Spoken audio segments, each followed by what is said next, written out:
et bienvenue dans ce 7-8 l'hebdo, votre émission pour rattraper l'essentiel de l'actualité de la semaine dans les Yvelines, au sommaire ce vendredi 14 février.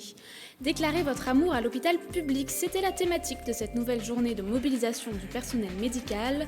Nous avons suivi l'opération au centre hospitalier de Versailles, André Mignot. Le ministre de l'Intérieur, Christophe Castaner, a présenté jeudi dans les Yvelines les premiers résultats de l'audit sur l'accueil des femmes victimes de violences dans les commissariats et gendarmeries. Nous ferons le point sur ce qui est mis en place avec notre invitée formatrice sur ces questions à la direction départementale de la sécurité publique des Yvelines. Un point sur la réforme de la première année d'études de médecine, le département qui s'équipe en véhicules électriques et la sélection piste pour les championnats du monde de Berlin dévoilés. Nous reviendrons sur ce qui a marqué la semaine dans votre département. Ils ont commencé à se mobiliser au mois de novembre avec une grande manifestation. Les soignants continués ont profité de cette journée du 14 février pour inviter personnel hospitalier usagers à déclarer leur amour à l'hôpital public. Si une manifestation avait lieu ce vendredi à Paris, au centre hospitalier de Versailles aussi, on soutenait le mouvement. Un cœur de post-it pour les mots d'amour en rouge et les aspects négatifs en noir. Au mois de janvier, plus d'1 millier de médecins hospitaliers, chefs de service et responsables d'unité signaient une lettre menaçant de démissionner de leurs fonctions administratives s'ils n'étaient pas entendus. Depuis, des démissions ont eu lieu sur tout le territoire français. L'objectif est de faire pression sur le gouvernement et obtenir une négociation autour de l'hôpital public, renforcer l'attractivité des métiers de soignants, revaloriser les salaires et rediscuter du budget global de l'hôpital. On écoute Philippe Rousselot, chef de service hématologie-oncologie à l'hôpital Mignot, au micro de Nicolas Kirillovitz. Je crois qu'il faut qu'on soit dans une dynamique très positive, c'est-à-dire que l'hôpital public remplit beaucoup de missions. Je pense que l'ensemble du public et des usagers sont très attachés à l'hôpital public et beaucoup de soignants sont également très attachés à leur hôpital, que ce soit à l'hôpital public en général et à l'hôpital dans lequel ils travaillent en particulier. Et je pense que c'est très important de bien comprendre que le mouvement de défense de l'hôpital public ne s'inscrit pas contre des établissements. En fait. Simplement, il vise à défendre l'ensemble du service public hospitalier de la santé.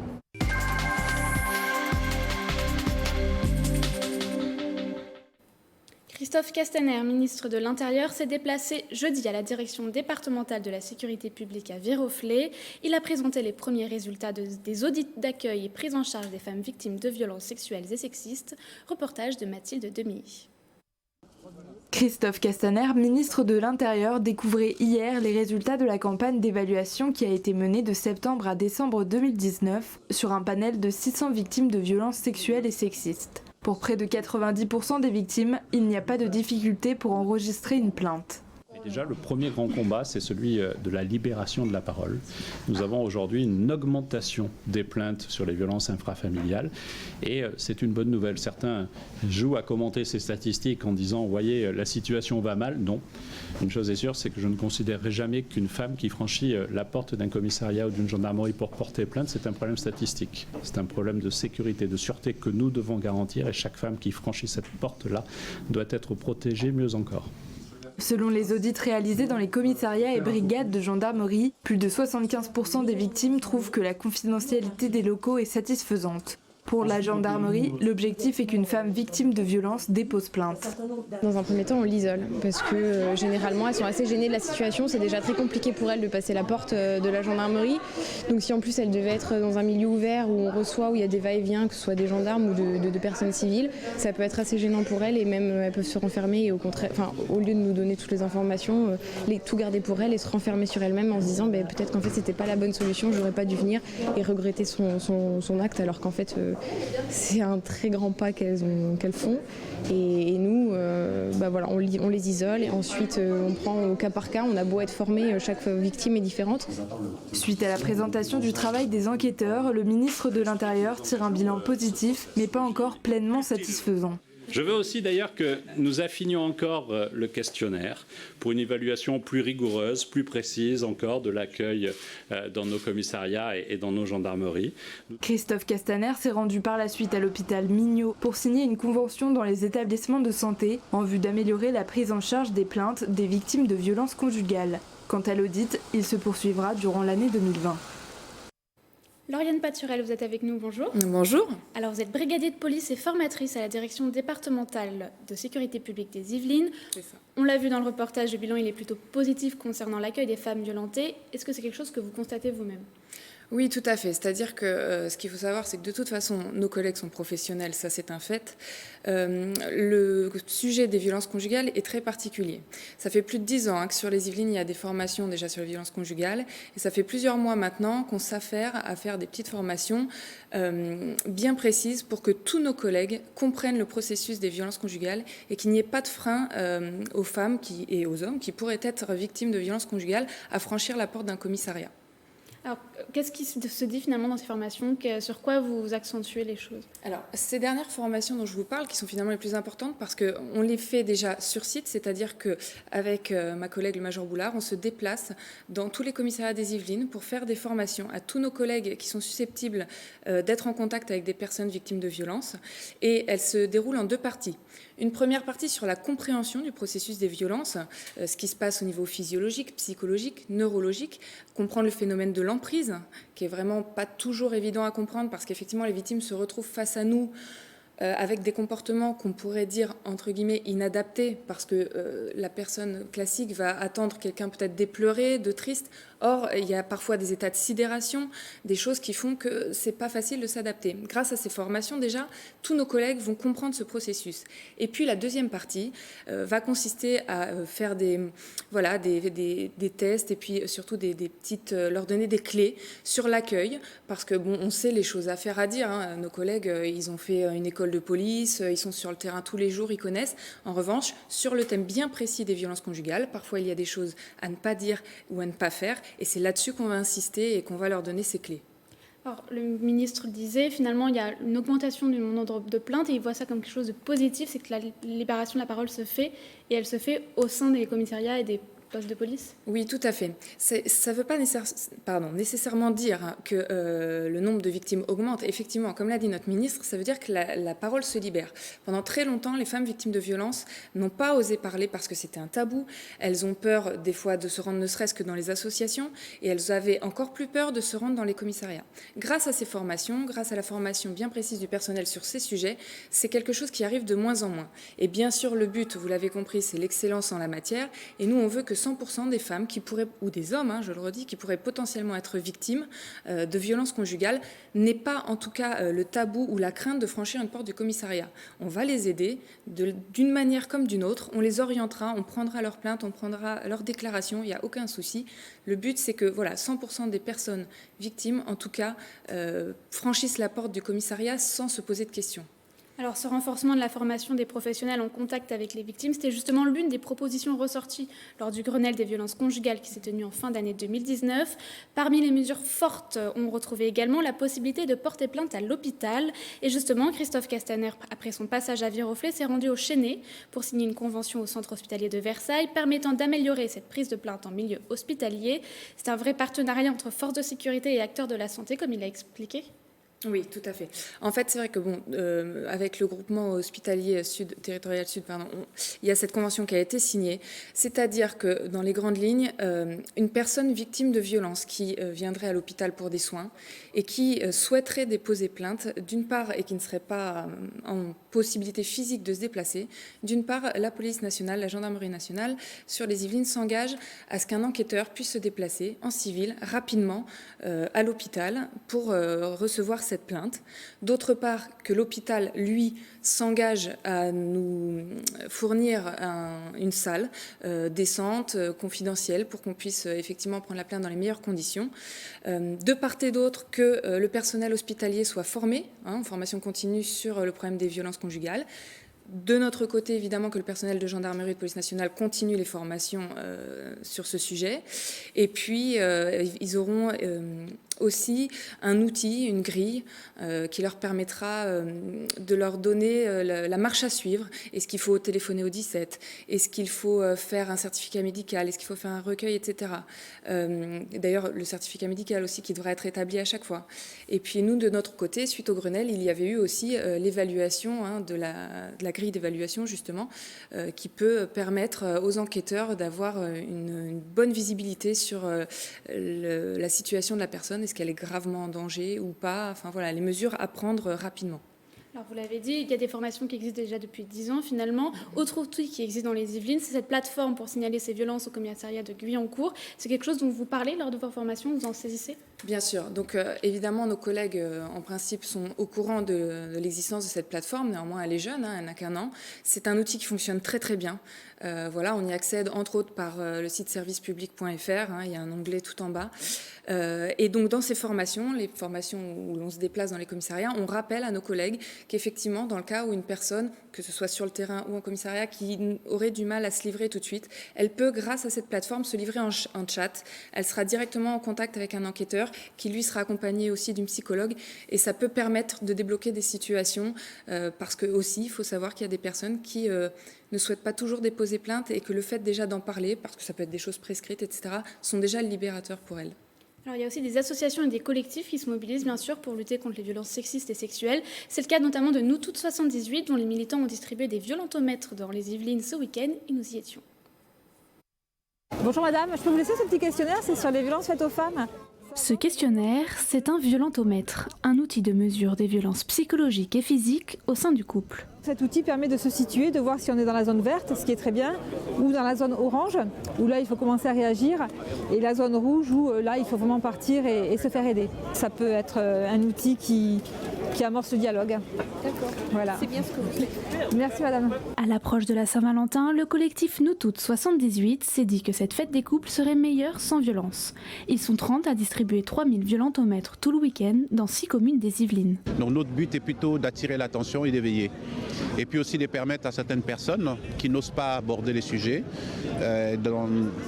peut-être d'ouvrir la discussion ou de les aider à prendre conscience des climats des violences qu'elles peuvent vivre.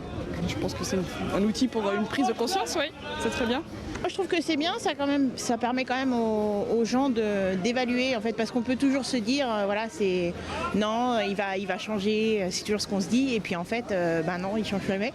Et effectivement, ça permet de mettre des mots sur des actions et sur des ressentis.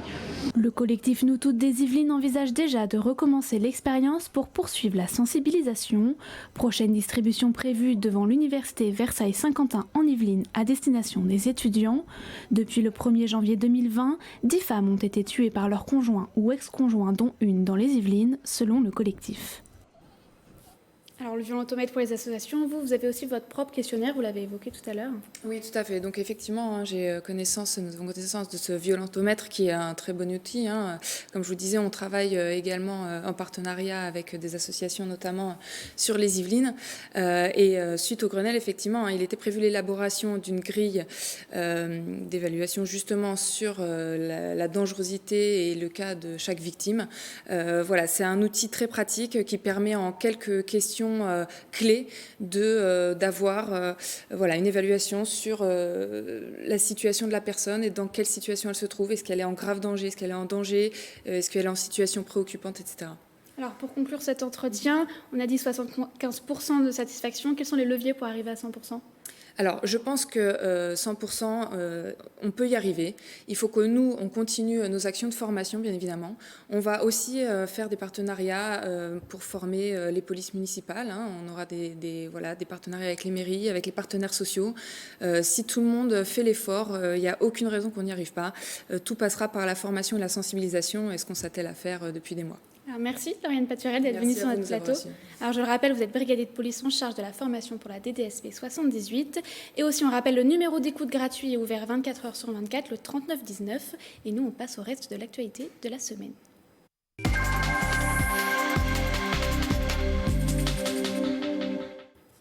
La réforme de la première année de médecine, anciennement appelée PACES, sera appliquée à la rentrée prochaine. Les actuelles terminales qui inscrivent leur choix sur Parcoursup sont directement concernées.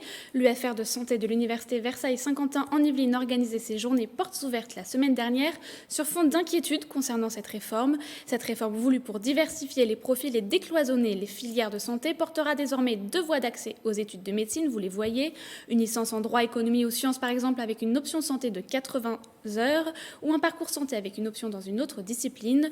Autre nouveauté, l'examen comportera désormais des oraux. Le numerus clausus est lui supprimé, mais le nombre de places sera limité. Le vice-doyen de l'UFR de santé était l'invité du 7-8 journal mardi.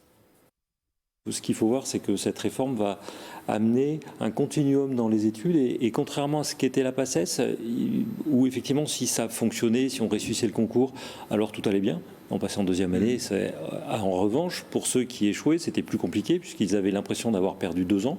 Là, la réforme va permettre aux étudiants d'être dans une marche en avant finalement, à partir du moment où ils réussissent leurs examens.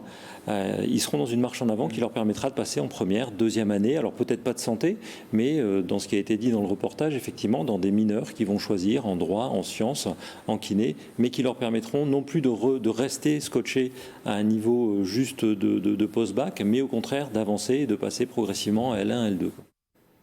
40 véhicules Renault Zoé ont été livrés au conseil départemental de Versailles en provenance de l'usine de Flins-sur-Seine. En tout, ce sont 185 voitures qui seront mises à disposition, un investissement de 4,5 millions d'euros pour renouveler la flotte de la collectivité et participer ainsi à la transition écologique du département. Une nouvelle commande de 200 autres véhicules est prévue pour l'année 2021. Les propos recueillis par Mathilde Demilly et Jade Brun. Je crois profondément aux nécessités de la transition énergétique, je crois profondément à la nécessité qu'il y a que chaque collectivité à son échelle essaye d'être un bon élève et que ce sont des petites gouttes, 200 voitures. C'est vrai qu'à l'échelle des Yvelines, où il y a plusieurs centaines de milliers de voitures qui sont à la propriété des habitants, ça paraît être une toute petite goutte, mais je pense que c'est un premier exemple. C'est un calcul, je pense, réfléchi. Il ne faut pas oublier que la consommation de carburant, donc du coup, sera à zéro pendant pas mal d'années. Je pense qu'ils vont garder les véhicules assez longtemps, donc le retour sur investissement sera net et clair. Le 14 février, vous le savez, c'est la Saint-Valentin. Vous avez peut-être réservé une table aux chandelles ou préparé votre soirée en intimité. Et bien que vous soyez en couple ou célibataire, la rédaction de TV78 a déniché pour vous des idées de sortie originales. Un reportage à visionner avec amour. Lorsque vous aurez choisi votre arbre, je vous invite à s'approcher de lui et à souffler votre prénom. Toucher un arbre pour se reconnecter à la nature, à soi-même, se débarrasser de ses soucis. Isabelle partage son amour pour la nature. En ce week-end réservé aux amoureux, elle propose une séance de sylvothérapie à Bonnel. Pour être bien, pour gérer son stress, on peut aller dans la nature et profiter notamment des arbres avec les terpènes, les phytoncides et tous les bienfaits qu'ils ont naturellement et qui nous font du bien. Une animation précédée d'un repas le vendredi soir à l'hôtel Le Barn, ouvert en juin 2018. Au menu, volaille sauce au vin jaune à partager. Nous avons tout de même créé un menu pour cette fête-là et nous allons plus jouer sur un côté drôle, je dirais, de la fête en question, un côté amusant plus que de la prendre de manière très sérieuse, comme elle peut l'être très commerciale. À Morpas, c'est une soirée sans Valentin qui est proposée, petite love room avec speed dating au programme et un concert mené par un DJ, une soirée réservée à tous. C'est pas réservé aux amoureux, on aura un système de bracelets où on donnera des bracelets roses pour les gens qui sont célibataires et qui veulent faire des rencontres. Et pour celles qui veulent être tranquilles, on donnera d'autres bracelets. Tête à tête, au cœur de la nature ou encore autour d'un verre, l'amour se vivra ce week-end avec et sans modération. Et on ouvre maintenant une page sport, direction le Vélodrome national de Saint-Quentin en Yvelines. La liste des sportifs retenus en équipe de France pour les championnats du monde sur piste de Berlin a été dévoilée ce mercredi. Les détails de Michael Elmidoro et Patrick Jacques de Dixmude. Une conférence de presse attendue, la sélection piste pour les championnats du monde de Berlin a été dévoilée. Ce rendez-vous organisé du 26 février au 1er mars fera office de test à quelques mois des Jeux Olympiques. On a une équipe de France qui est très bien dans sa trajectoire par rapport à Tokyo et du coup qui va aborder ces championnats du monde à la fois pour y faire des résultats, pour performer, parce que c'est important, et à la fois également, je pense, pour prendre de l'assurance, de la confiance là où il y a besoin dans la construction vers Tokyo. Sur les épreuves d'endurance, on retrouvera notamment un certain Brian Cocard, champion du monde en 2015 sur la piste du Vélodrome national de Saint-Quentin-en-Yvelines. Je me sens plutôt bien, à vrai dire. J'ai repris l'entraînement, on va dire, le 1er décembre. Et voilà, ces derniers entraînements sur piste sont plutôt encourageants. Je participerai à la course au point, championnat du monde. Je suis champion d'Europe en titre, donc bien évidemment j'ai envie de bien faire. Du côté du sprint, pas de surprise, on retrouve les désormais incontournables Grégory Boget, Sébastien Vigier ou encore Mathilde Gros. Mais l'une des stars de cette équipe de France sera Quentin Lafargue. L'Yvelinois licencié au VCE Sky avait remporté l'or sur le kilomètre et l'argent en vitesse par équipe sur les derniers mondiaux en 2019. C'est toujours un moment important cette sélection et ce championnat du monde tous les ans qui revient mais qui fait toujours plaisir de porter les couleurs de l'équipe de France au plus haut niveau. Donc je l'attendais, je l'espérais et je suis content de faire partie du collectif. La fédération française n'a pas voulu annoncer d'objectifs chiffrés de médailles sur les championnats du monde. Les premières épreuves sont programmées le mercredi 26 février à partir de 13h. De la piste à la route, dans moins d'un mois, le Paris-Nice s'élancera une nouvelle fois dans les Yvelines. Depuis 2010, ASO et le département ont lié un partenariat autour de l'événement. Retour sur cette première édition, c'est notre rubrique « Ça s'est passé ».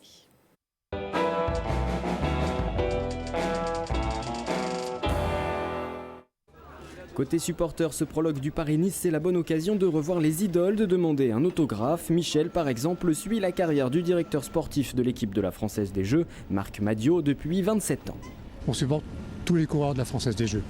Quand on est sur une course, on encourage toute l'équipe. S'il y a 9 coureurs, on applaudit les 9 coureurs.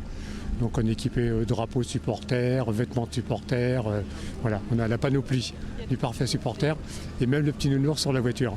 Quand on est passionné de cyclisme, c'est formidable d'être au contact, de les voir passer à côté de nous et tout. C'est top, je sais pas comment dire, mais bon, ça fait quelque chose. Côté coureur, l'ambiance est plus concentrée après une reconnaissance du parcours le dimanche matin. À la mi-journée, l'heure était aux échauffements pour les premiers partants du prologue. Ça c'est compliqué, il y a une base dès le départ avec un petit secteur pavé. Bon, les positions générales quand même se jouent aussi un petit peu au début parce que sur certains Paris-Nice, il n'y a pas vraiment les gros leaders, les 10 premiers, il n'y a pas forcément d'écart quand il y a des arrivées au sommet, donc c'est important pour tout le monde. Après cette étape, il y aura encore du chemin à faire, faire le maximum aujourd'hui, mais on verra aussi les prochains jours, il y a des choses à faire. C'est le néerlandais Lars Boom de l'équipe Rabobank qui a remporté ce contre-la-montre de 8 km autour de Montfort-l'Amaury en 10 minutes 56 secondes.